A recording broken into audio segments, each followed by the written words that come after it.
우리나라의 국보적인 미술작품들이 전시되어 있는 조선미술박물관에 들어서면 남새밭을 가꾸는 농민들의 모습을 담은 채전에서라는 한 폭의 유화도 볼 수 있습니다. 반세기 전에 이 작품을 그린 미술가는 어떤 사람이며 어떻게 그의 그림들이 국보로 지정되어 후세에 전해지게 됐는지 그 내력을 아는 사람은 별로 많지 않습니다. 우리 이제 한 미술가의 인생이 빛나게 된 참으로 가슴 뜨거운 사연을 여기에 전하려고 합니다. 전우복구 건설이 한창이던 1955년 10월 어느 날 저녁, 평양의 거리를 질주하는 승용차 안에는 조선 바지 저고리를 단정하게 차려입은 60대의 노인이 홍안의 소년처럼 흥분된 마음을 감추지 못하고 있었습니다.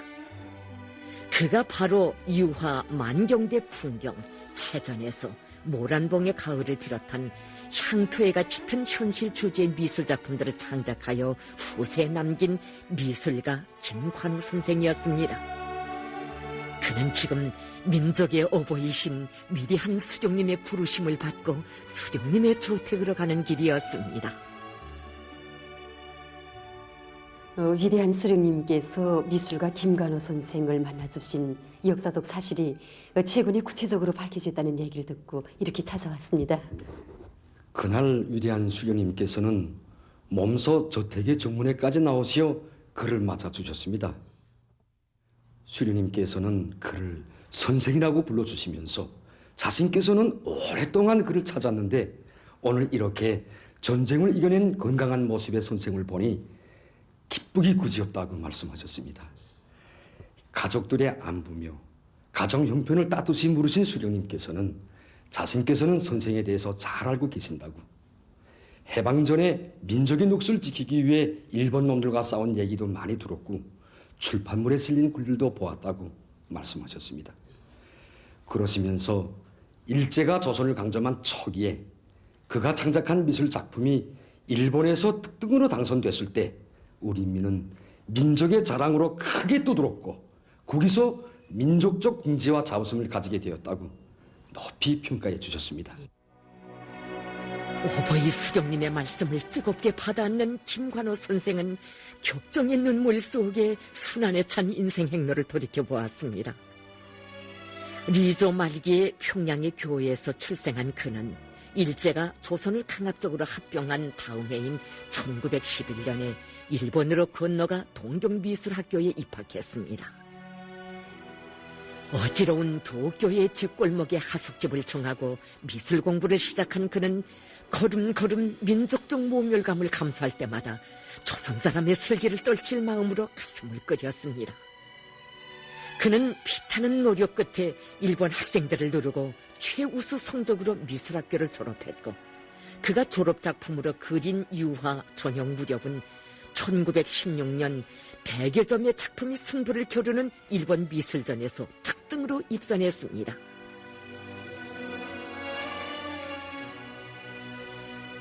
하지만 간특한 일제는 그의 미술작품에 일본 이름을 붙여놓고 그가 일본 사람으로 귀화하여 죄놈들의 비위에 맞는 그림을 그릴 것을 강요해 나섰습니다.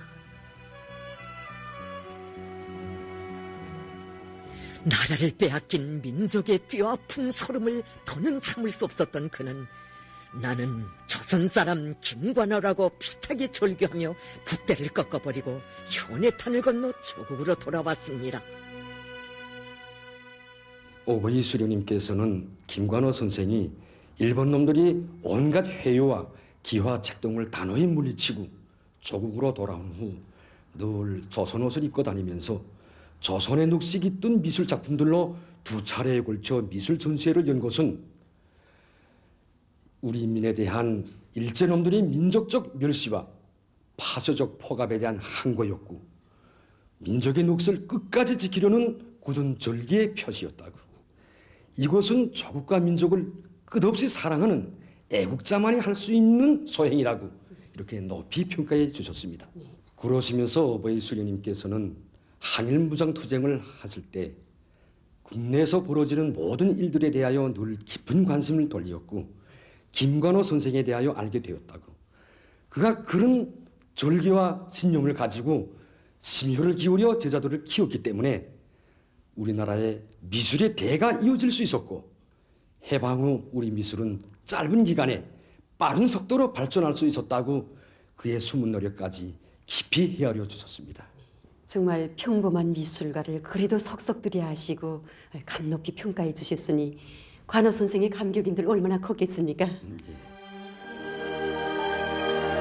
출신도 경력도 묻지 않으시고 조국과 민족 앞에 부끄러움 없이 산 깨끗한 양심을 그처럼 중히 여겨주시는 오보이 수령님.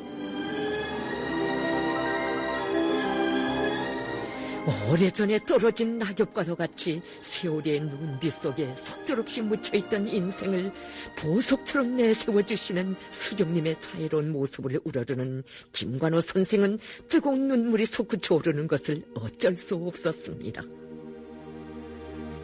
오보이 수령님께서 회고록에 1920년대와 1930년대는 외색외풍의 탕류 속에 시들어가는 민족성을 고수하고 민족적인 것을 발전시키라는 강렬한 모대김이 문학예술의 여러 분야에서 분수처럼 솟구쳐 오르던 때였다고 쓰신 것처럼 김관호 선생도 그 시기 내 나라 내 민족을 위한 미술 발전에 기여하리라 마음을 다잡고 애국의 뜻이 담겨진 미술 작품들을 한 점, 두 점 모아 평양에서 2차례 조선미술 전시회를 열었습니다. 그리고 민족미술의 내일을 위해 1925년부터 회화연구소를 운영하면서 미술가 후비들을 육성하는 데 힘을 쏟아부었습니다. 그 나날에 그는 백두산에서 항일 혈전을 벌이시는 민족의 태양 김일성 장군님 이야기를 전설처럼 들으며 진정한 우리의 미술이 꽃펴날 내일에 대한 희망으로 가슴을 불태웠습니다. 오보이 수령님께서는 김관호 선생을 만나주신 자리에서 우리 미술이 나아갈 앞길도 밝혀주시지 않았습니까? 예, 그렇습니다. 위대한 수령님께서는 오늘 우리 그 민족문화예술은 조선노동당의 그 올바른 정책에 의해서 새로운 그 발전의 길에 들어섰다고 하시면서 유구한 역사와 그 우수한 그 전통을 가지고 있는 우리 미술은 조선화를 위주로 하면서 유아도 우리 인민의 그 지향과 정서적 요구에 맞게 발전시켜야 한다고 가르쳐 주셨습니다. 그러시면서 그 지난날 나라 이루는 울분의 원한 소리만 높던 이강산에 오늘은 그 나라의 주인된 인민들의 그 투쟁의 노래가 힘차게 울리고 있는데 우리 인민의 이런 그 투쟁 모습과 조국의 아름다운 자연을 그대로 그 화폭에 담는다면 좋은 그 그림이 될 수 있다고 이제 말씀하셨습니다. 그날 위대한 스님께서는 그가 키운 그 제자들에 의해서 우수한 그 우리 미술 작품들이 지금 창작되고 있는데 김관호 선생도 일제 시기에 그 꺾어버렸던 이 붓을 다시 그 굳게 잡고 그들과 함께 우리 미술을 발전시키는데 적극 그 기여하기 바란다고 하시면서 이것은 우리 인민의 기대이고 조국의 기대이며 자신의 그 기대라고 크나큰 믿음을 안겨주셨습니다. 정말 빼앗긴 나라에서 아름다운 현실은 그릴래야 그릴 수 없었고 그래서 목가적인 풍경이나 그려야 했던 선생에게 가슴 벅찬 새 세상, 아름다운 자연을 안겨주시고도 크나큰 힘과 고무까지 안겨주셨으니 정말 가슴 뜨겁습니다.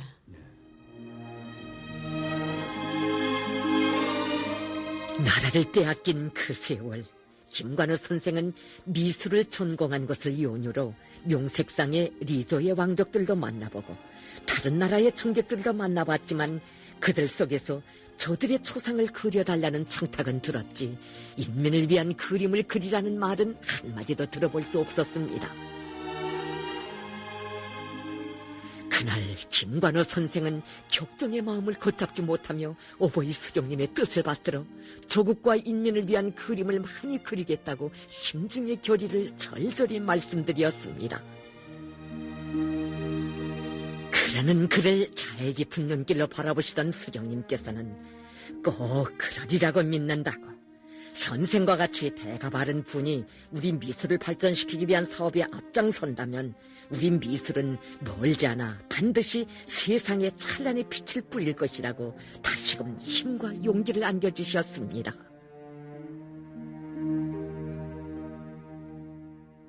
그날 집으로 돌아온 저희 할아버지가 들려준 이야기는 수십 년이 지난 오늘에도 잊혀지지 않습니다.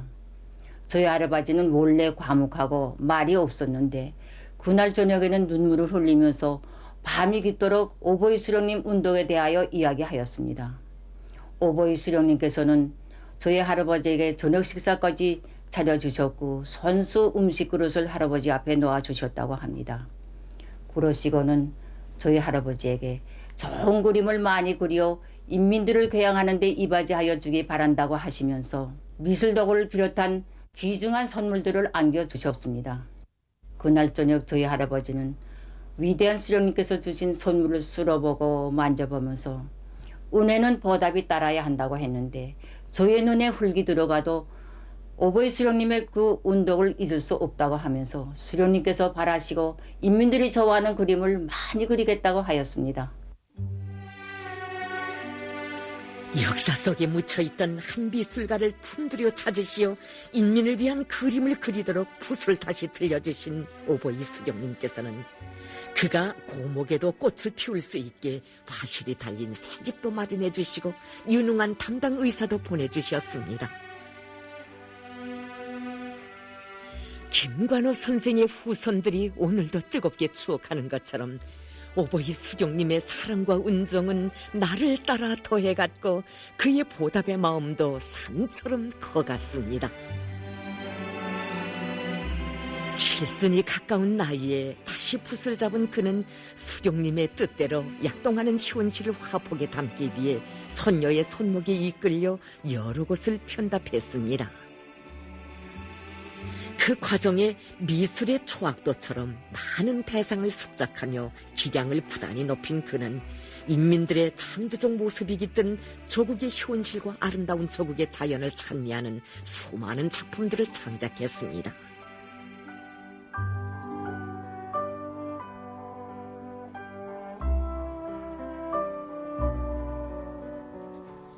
남새밭을 가꾸는 농민들과 산뜻한 문화주택을 화폭에 담은 유화체전에서는 미제의 야만적 폭격으로 폐허가 된 농촌에 또다시 창조의 세상화를 펼쳐가는 우린민의 억세고 고상한 사상감정을 정서적 필치로 보여주고 있습니다.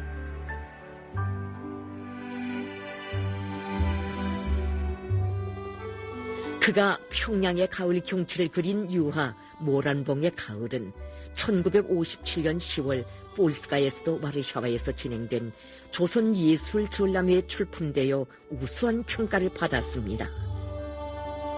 오보이 수령님께서는 인생의 노년기에 이른 김관호 선생이 인민들의 사랑을 받는 미술 작품들을 내놓아 국내는 물론 국제 무대에서 평가를 받을 때마다 거듭 높이 치하해 주셨습니다.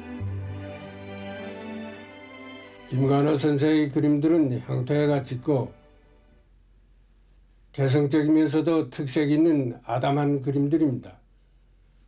지난날 그의 작품들은 일제히 탄압을 하여 화가의 사상적 지향과 감정이 제대로 표현되지 못하였고 대상을 있는 그대로 그리려는 그런 의도만 많이 강조되었습니다.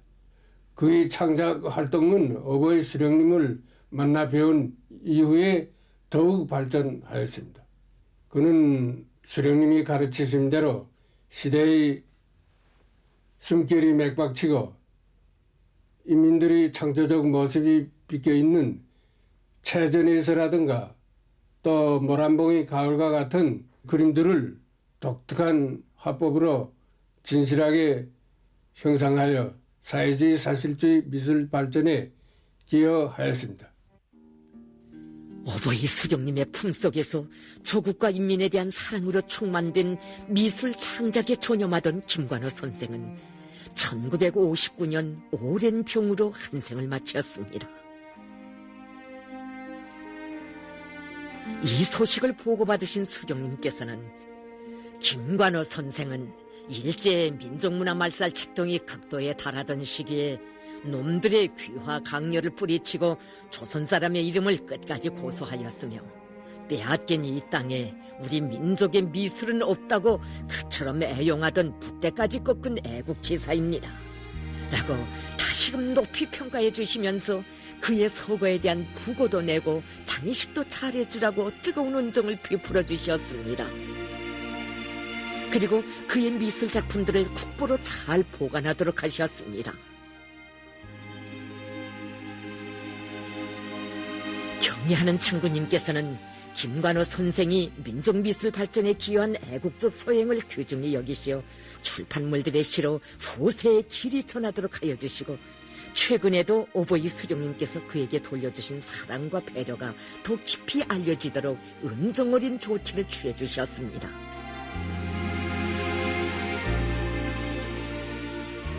저국과 민족 앞에 이름을 남기는 것이 인생의 열매라는 말도 있지만 그것은 바란다고 되는 일이 아닙니다.